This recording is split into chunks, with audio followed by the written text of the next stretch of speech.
If one is decent, two, believe you me, friends, is so much better. Welcome to Old Man Squad Fantasy Basketball, everybody. I'm joined today by my good friend, the Rotomancer himself, Erik Ong. I am Dan Vespers, and today we are breaking down Erik's new top 10, which has a bunch of names in it that weren't there last year for any of us. This isn't about you versus you.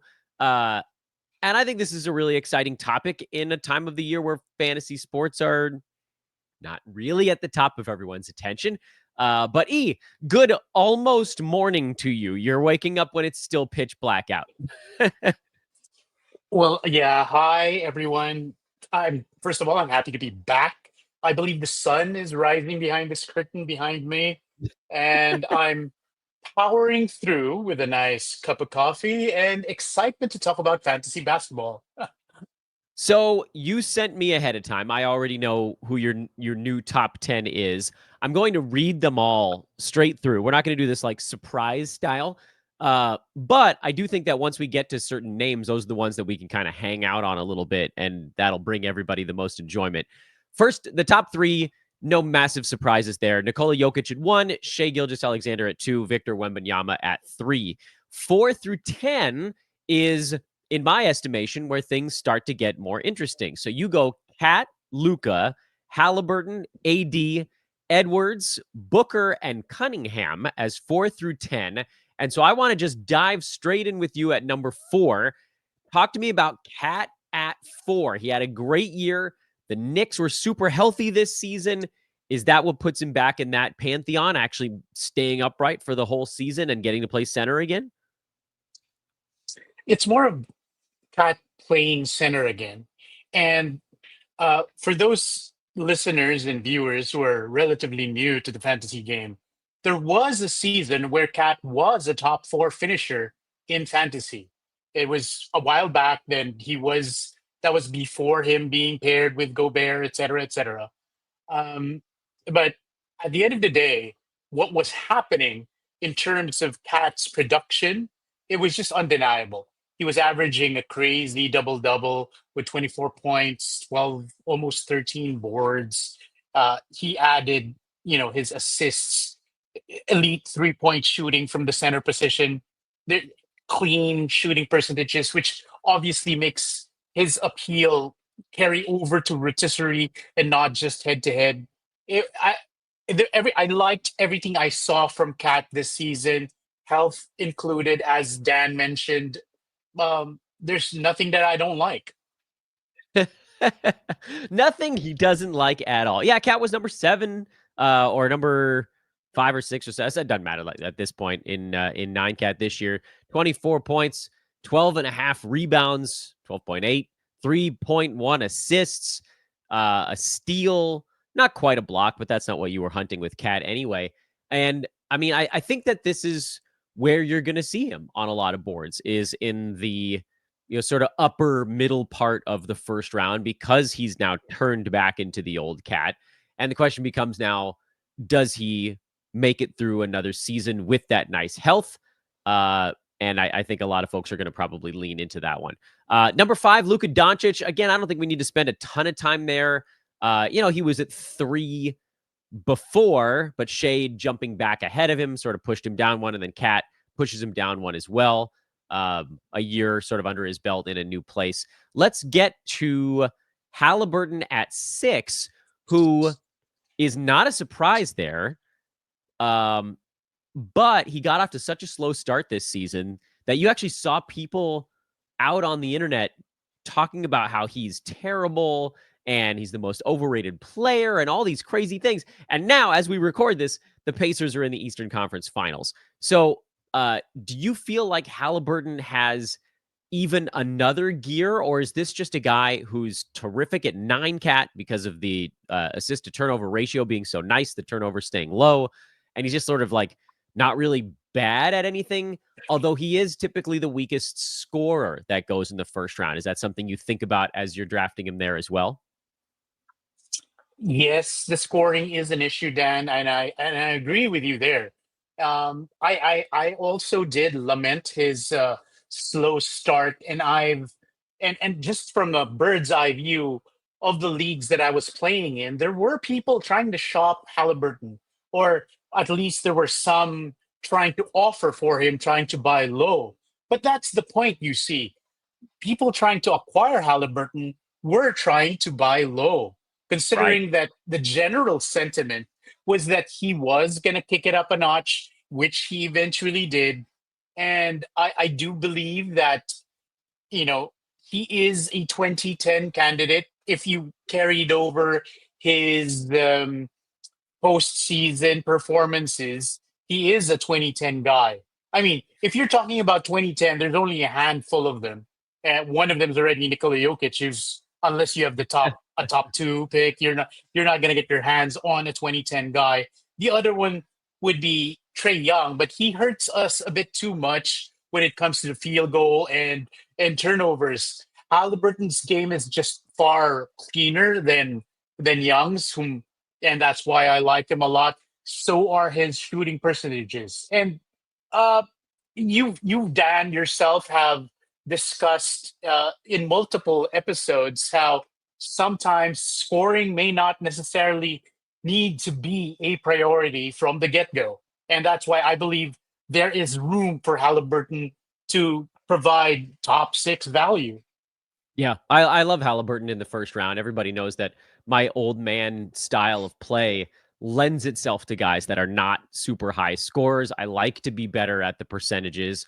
I like to have competitive turnover numbers. And so he does all those things where, I'm totally and I get it. There's not a right and a wrong school of thought on the like Trey Young versus Tyrese Halliburton kind of fantasy debate.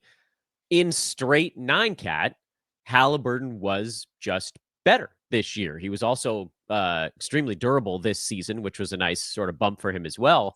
And I think it gives you a little bit more flexibility in how you build the rest of your team. Where if you do go with someone like Trey for your assists early, you're pretty locked into either covering up his issues with your second round pick or leaning hard into them. And that makes it very difficult to win a Roto League.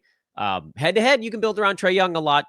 I don't want to say easier than Halliburton necessarily, but certainly easier than if you're in a Roto League. And so I'm with you. I love Halliburton at this spot. I, he was one of those safer plays this year that I'm glad I ended up with in a couple of spots. And people have heard me talk about this.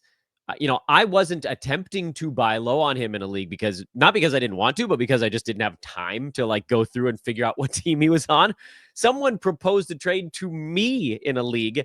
They only wanted Jakob Pertl coming back straight up. I had nothing to do with this other than clicking yes. It was like I was driving and I got an email alert that was like, someone wants your Jakob Pertl for Halliburton. I was like, yes.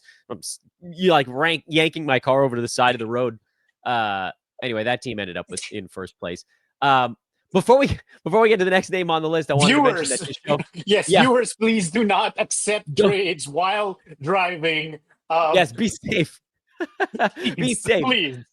And hang out with our buddies over at Bet Online, the world's most trusted betting platform and your number one source for all sports betting action. Baseball's in full swing. We got the NBA and NHL playoffs cooking. Bet Online has more ways to stay in on the action with the latest odds, news, and scores, even live in-game betting. That's some fun stuff while the games are taking place. They have the largest selection of odds on everything, including all the sports we already talked about, UFC, football, and so much more. You can go to the website and you can see all the different options they've got up along that top nav bar. And in between games, this is one of the things on that nav bar as well. That's a nerdy way to say it. You can click on the Bet Online Casino to go hang out and play some top Vegas style games. They got poker, blackjack, slot games, more than that. Those are the three that I've messed around with. Bet Online, the game starts here. Let's go to the next name on your list. And this is one that I've actually struggled with a lot as I think towards next year, and that's Anthony Davis, who listeners of the show know I've had a soft spot for AD for years and years and years. I just love his fantasy game. I love the points, rebounds, mega defensive stats, and decent percentages combo. But I'd be remiss if I didn't admit that he gets beat up a little bit. And this year was a rough one for injuries, but it wouldn't have been that significant if he didn't have the re-aggravation injury in Dallas. That's kind of what knocked him down from the high 60s projected games to the low 50s. And you got him at number 7. And I don't know where else to put him either. It kind of feels like it almost has to be AD here because no one else you're talking about has that top 5 per game potential. How worried are you? Like if you have the 7th pick, I know you have him ranked here 7th. Do you have the stones to go AD? Because I'm nervous after how many injured first rounders blew up fantasy teams this year. Stones, all right. I'm much more injury averse, and I did my best to be more, how should I say, numbers oriented or Right. less biased. Uh, the dice roller in me would have gone Chet Holmgren, but that's for a different show. AD, I believe on just paper, we're talking paper here, and with a projection of something like 60, 65 games, I think 65 will be the new baseline, fingers crossed, hoping number we're gonna get for years to come, unfortunately. But yes, I think AD on a per game basis, like you said, has top 5 potential still, despite he's growing in age, etc. But you cannot deny the fact. Look, he passes the ball more than Carl Anthony Towns, but he has the defensive numbers to support. Fine Towns wins out on the 3-point shooting. And I'm comparing him to a top 4 guy, at least a Yeah. top 4 in my list. So having him discounted by those perceived injury risks surrounding him, I think is a fair handicap, don't you think? Or I Yeah. could make the case that AD drop maybe a number down or two, maybe down, swap him with my number 8 guy who's Anthony Edwards. That would be fine with me. I wouldn't mind taking Edwards at 7, for example, because Yeah. at the end of the day, guys, Dan asked me to make this list because we're going to be looking at a new landscape of top 10 with the injuries to Damian Lillard, the expected declines of Steph Curry, James Harden, KD, etc. Old guard names are, approaching or at 35, etc. Uh, these guys might not be there. We have Jason Tatum who's not going to be Yeah. here either.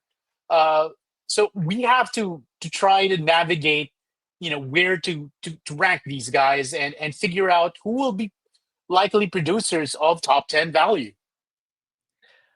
And this is I think to me, this might be the hardest spot where this past year, I think maybe the hardest spot was what to do kind of like after Luca, although he ended up being hurt a lot this year as well. It kind of feels like this is the new, okay, do I go Anthony Davis where there's a risk factor there and it could detonate my team, but also what if he plays 68, 69, 70 games? Suddenly I can now compete with the guy that took Wemby at 3 and something like it puts you back in the conversation without having to dominate those other teams in the next 2 to 3, 4 rounds. Whereas taking, say, the next player on your list, and we'll move to Anthony Edwards in a minute here, you're not expecting a top 5, top 6 per game year out of Anthony Edwards. You got a top 15, top 16 year this season, and that was about as good as it was going to get because he hit 4 3-pointers a game and his free throw number ended up being a positive instead and all this good stuff. But that's kind of where Anthony Edwards more or less caps out. I don't know how he could take more than about 21 shots a game this coming season. But with Edwards, you go into it with the assumption that you're getting more than 70 games. You're not putting your season on the line immediately because if a first round pick misses 25 games, you're going to have a really tough time winning or even really competing in your fantasy league. And so that, to me, that's where this thing really gets complicated. So let's talk Anthony Edwards next because listen, I was down on him this past year because I didn't think he had the per game upside that he did tap into a little bit, the monster 3-pointers number. Do we think he can replicate that? Eric, do you think we're talking to Erik Ong, of course, at Rotomancer on social? Follow him everywhere you can find him. Do you think he can get better, or do you think, again, like if you're looking at the totals ranks at the end of this year, Anthony Edwards very much belongs there. He was number, I think, 6 or 7 by totals this season, if memory serves. So, what's the expectation going forward? So, just to clarify further, this top 10 is a bit of a mix. I tried to look at it from the perspective of per game value and Right. totals. So Yeah. that's why I had to include Edwards. Not only was he hitting 4 threes a game, but he actually ended up finishing as the top 3 pointers made, the leader in 3 pointers made at the end of the season. He beat out, I believe, Beasley by 1 3 pointer after the dust settled. But at the end of the day, at the end of the day, I believe that Edwards still has more to unlock. And when you talk about new guard, you can't, I mean, fine, there's a lot of hype surrounding Wemby, but he's yet to really be established. And when we're talking about new guard of the NBA, Anthony Edwards is one of the first names that comes to mind. And he's going to be the new stars, part of that list of new stars that are going to lead and carry this league moving forward into this new era that we've already stepped into. And this top 10 reflects that. Now, another reason why Edwards might be able to actually produce top 10 value on a per game basis is that he could still improve on his defense. I mean, you talked about improved scoring and he might have hit or touched his ceiling there. But I believe that defense and Edwards is a bit underrated as far as his defense is concerned. And he does have the athletic tools to be a good defender. Let's not probably debate about that. We understand that he's a Yeah. very good Very good. athlete. And in this case, it'll be a matter of choice or focus on the part of the player in Edwards' case if he wants to be a better defender. And I believe it was a season or two ago that defense was going to be one of his priorities as far as rounding out his game. Fine, it hasn't really left its mark on the stat sheets yet, but it's getting there. And I believe he is the type of guy who wants to be a complete player, and that's going to be part of the process. And hopefully, we're going to see that translate to the box scores very soon. Yeah, you're talking, of course, and I'm trying to throw the numbers up on the screen so folks can see it. A couple of years ago, when he was at 1.6 steals per game, this year he was There at you go. 1.2. The real life defense not turning into as many fantasy numbers as possible. So if that goes up by another 0.3, 0.4, if the field goal percent could say tick from 44.5 up to 45.5, there are all those little things that you could sort of wedge in. That could change things. And certainly for me, when I look at him, that it really comes down to the fact that he plays. Look at this games played number: 79 games played in 3 consecutive regular seasons. Yeah, I mean, guys are healthy until they're not, but he has a sort of a body type that takes the punishment a little bit better. And I think sometimes you can, like, there are fluky years, and then there are guys that just sort of are. And he certainly seems to fall into that one that is. Next name on your list is, I think, a really interesting one. And it feels like you're making a little bit of a prediction about what's going to happen with the guys around him. And that's Devin Booker at number 9 in Phoenix. Does this mean, Eric, that the Kevin Durant in Phoenix era is officially over for you? Okay, I mean, to be clear and to be completely transparent to the viewers and listeners, this list took into account a bit of speculation. I do speculate I love it. that the Suns will be blowing up um, their current setup, which was, as the internet and the world knows, was a horrible hot mess, to put it Yeah. nicely. Yep. Um, and I do believe that Durant will be finding a new home at before the season begins. Hopefully Bradley Beal as well. And I do believe that the Suns will be willing to rebuild around Booker. And he showed I mean, ever since Booker became point guard Booker and not just you know, two guard Booker, the assists coming in, really added so much more appeal to his game from the head-to-head standpoint. He's always been a relatively decent guy in Roto, with injuries just being the question mark here and there. But this year, the assists were pretty amazing. I mean, in one of my leagues, he was the anchor of my team's assists, and it was pretty. He was serviceable to be able to anchor my assists, which was something I would never have expected maybe a few seasons ago. But I think Mhm. that the Booker led Suns, or meaning the solo Booker led Suns, will be a new monster altogether. Hopefully, a good one, monstrous in a nice way, not in a oh my This, god, we yeah. have Brad Beal kind of way. So, but I believe Booker has the chops to be a top 10 guy, and that's where I'm at. I mean, think about it. He's somebody who's clocking in at 7.1 assists per game right now. I wouldn't be surprised if he could crank that up to maybe 7.5, 7.8, flirt with 8 every now and then. Um, because if you take a look at it with their current setup, Durant is a capable passer, Beal is a capable passer.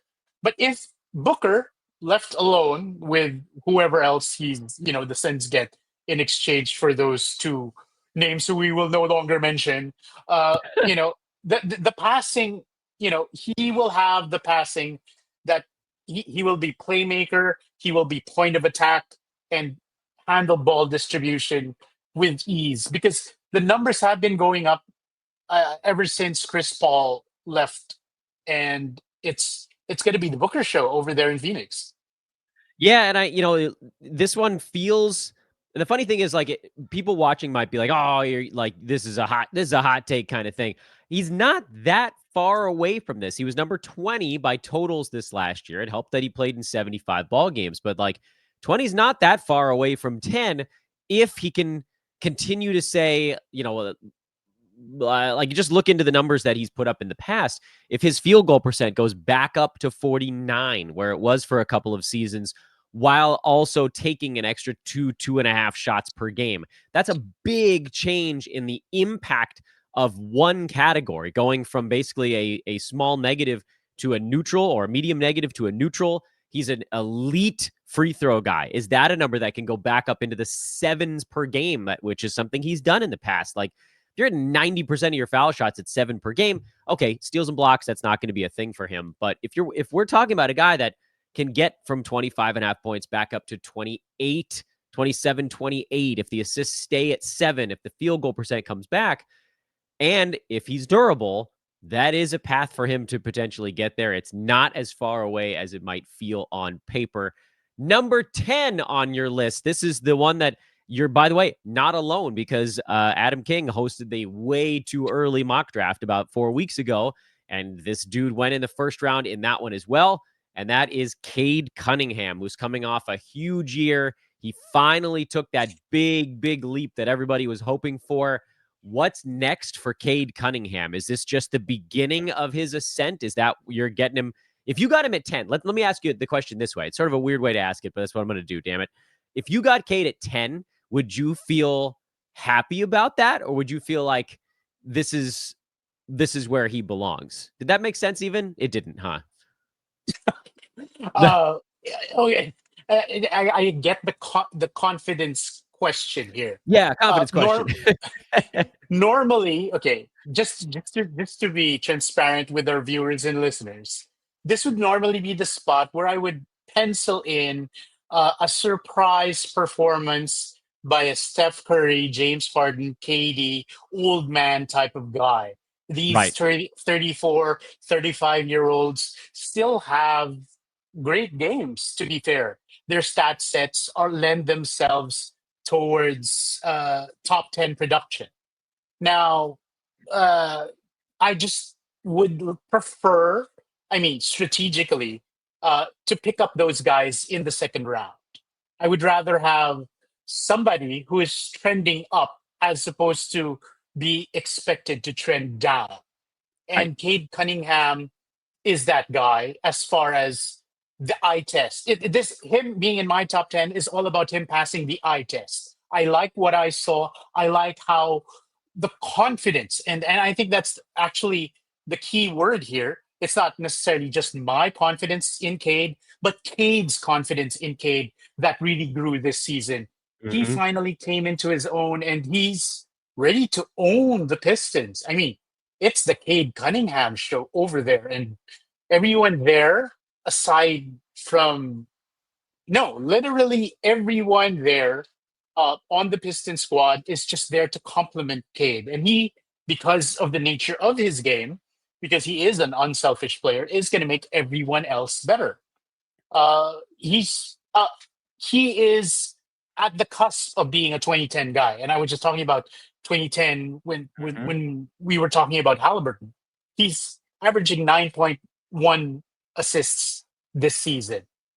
One more assist is within the margin of error as far as I'm concerned when you're talking about elite point guards. And I think it's safe to say that this youngster has fairly cracked that echelon of elite point guards given the body of work he was able to amass in 24-25. The um the follow-up question on Cade is are we able to build a competitive team in turnovers if he's our first round pick? Or is it easier to just not really pay attention to kind of like it's referred to, I think, commonly in the fantasy space as a soft punt on turnovers. You're not like going to hunt a bunch of guys that all have 3.5 to 5 turnovers a game.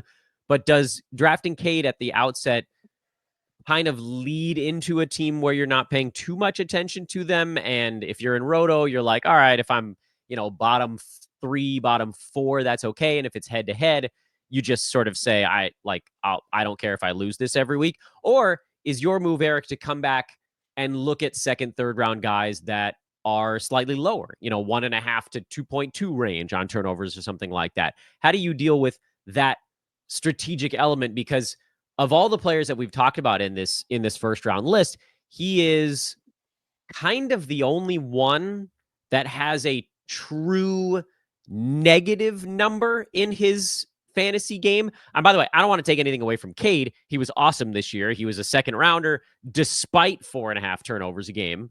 But how do you proceed forward from more of the like broad macro sense when you take a guy like Cade who has that one negative in his game? Okay, let's start with Roto. I believe that he being heavily weighted as a negative in turnovers is a bit of an issue, but those can fluctuate, and because it's a counting, well, or a subtracting stat, as the case may be, it is easier to throttle that as the season goes. Unlike, for example, if you were talking about a guy who has negative in percentages, and that's why a notable missing name here. And I'm surprised that you didn't ask me about him. Is a popular Giannis Antetokounmpo. He is a Oh yeah, popular top 10. I Actually, totally forgot. that actually occurred to me just now. So shame on me, but in head to Eh, head, yeah, you probably could make the case yeah, for Giannis certainly. to be in the top 10. But in Roto, I wouldn't mess with Giannis in the top 10 for just Mhm. because of his deficiency in shooting percentages. Uh, but going back to Kane, uh, as his game, he's still young. Okay, he just broke out. So there is still this element of him improving his game, improving the way he sees the game from his mind's eye, and the way he approaches the sport. So turnovers is something that can improve as far as his game goes. And as he matures as a player, that I believe is something that can get better. But if you look at it, uh, rebounding guards are hard to find, and 6 rebounds per game from your point guard has its benefits. I mean, aside from Luca, aside from Luca, literally, he Mhm. is the only solid rebounding guard option. Now, you could make the case that he's quite similar to Trey Young in the sense that he's the passing point guard who has high turnovers, etc. But Cade shoots the ball better from the field than Trey Young, and that's why I have higher hopes. I think Trey will only suddenly pop up in a top 12, top 15 conversation per game if he has a good year. And he really requires an aberrantly good year in order for him to come into to there. So, on that note, we do have to. I don't know why he slipped my mind. Maybe because um, the Bucks might be moving Giannis, so Yeah. Giannis should be here. My bad, my bad. So Eh, let's make it a top 11 and put yeah, top Giannis 11. there. Yeah. I was gonna say So it's more fun to talk about the new names in there anyway. Erik is yes. at Rotomancer on social media. He is writing at Last Word on Sports. You can check out his work there. He is an avid podcaster who invested in a light, and now we can see his adorable face on these shows. And he is, I think we talked about this before, one of the very first people that I got to know in this fantasy space. So it's fun that we get to do this thing. Can we do this again soon? I got countless topics we can work through. Hey, it would be my pleasure. It would be a treat to be a regular and uh, do a lot of the talking. I enjoy these Love two-way that. conversations. It's like having a an occasional co-host. I believe it, Yes. and just talking about fantasy with you and hearing your points of view. Is makes it very interesting, and you can clearly see other angles that I don't, as far as your approach to the game. I think between your perspective and my perspective, we can give both our listeners and viewers a more full-bodied and Oh complete yeah. picture of how to crush their fantasy leagues. I am very proud of the fact that in the first year of hosting this show, we had 93 episodes that featured a guest. I think that's the answer to all of this. It's so much more fun. It's so much more interesting. I'll admit, I also like the fact that it's less work for me, but it's just nice to talk to you guys. So you'll be back on this thing all the time. I know you're going to be working with Kingy on his show, Stuff It at times as well.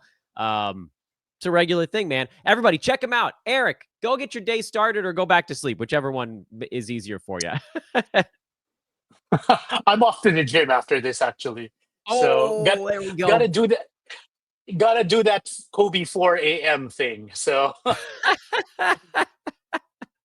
Later, E. The great, the great Erik Ong. He's a bit of a legend.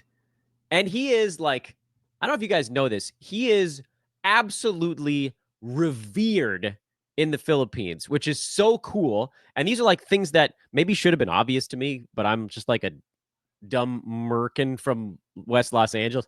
But like getting to know Erik and then getting to know the fantasy community and the way that they know about Erik is just it's very cool. It's very cool to me. So it's very fun that we get to chat with him whenever the schedules align.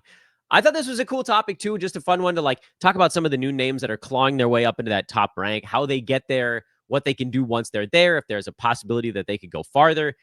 All good things, all good things. Thank you to Erik Ong at Rotomancer on Twitter, on Blue Sky. Again, you can find his work at Last Word on Sports. He's going to be with us here a lot at Old Man Squad. He is a member of the Old Man Squad, both in real life and on the network. And he has a show called the Fantasy Fast Break that's probably going to be coming back out in the next couple of months as well. I am Dan Vespers for the Old Man Squad. Like, rate, and subscribe on your way out. And we'll see you guys with our next episode. Mañana. So long for now.